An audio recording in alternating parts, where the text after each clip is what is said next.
বাংলাদেশ বিনিয়োগ উন্নয়ন কর্তৃপক্ষ বিডার নির্বাহী চেয়ারম্যান হিসেবে দায়িত্ব পাওয়ার পর কর্মদক্ষতা উপস্থাপনা দিয়ে ইতিমধ্যে মানুষের মন জয় করে ফেলেছেন আশিক চৌধুরী। কয়েক মাস আগে বিনিয়োগ সম্মেলনে উদ্বোধনী অনুষ্ঠানে তথ্যবহুল ও সাবলীল ভাষায় দেশের সম্ভাবনাময়ী খাতগুলো তুলে ধরার প্রেজেন্টেশন নজর কেড়েছে নেটিজেনদের। তবে জনমনে প্রশ্ন রয়েছে, দায়িত্ব পাওয়ার পর দেশের বিনিয়োগ খাত কতটা স্বাবলম্বী করতে পেরেছেন আশিক।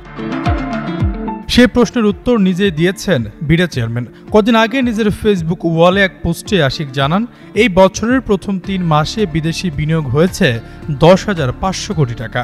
2024 সালের একই সময়ের তুলনায় এটা দ্বিগুণের চেয়েও একটু বেশি।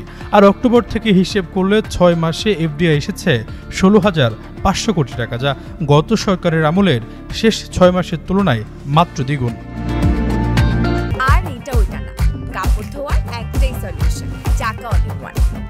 তিনি জানান, আমি আগেও বলেছি এই বছরের এফডিআই আসার পেছনে আমাদের ভূমিকা যত সামান্য। বিনিয়োগের ডিসিশন আগে হয়েছিল, সম্ভবত প্রসেস একটু গতিশীল হয়েছে। এখন পর্যন্ত সব ঠিক থাকলেও বড় চ্যালেঞ্জের মুখে পড়তে যাচ্ছে বিডা চেয়ারম্যান। ডক্টর মোহাম্মদ ইউনূসের নেতৃত্বাধীন অন্তর্বর্তী সরকার প্রায় বছর পার করতে চলেছে। তবে এই সময়ের মধ্যে বিদেশি বিনিয়োগ আনতে উদ্যোগ নেওয়া হলেও আশানুরূপ বিনিয়োগ না আসায় সমালোচনা আছে সরকারের।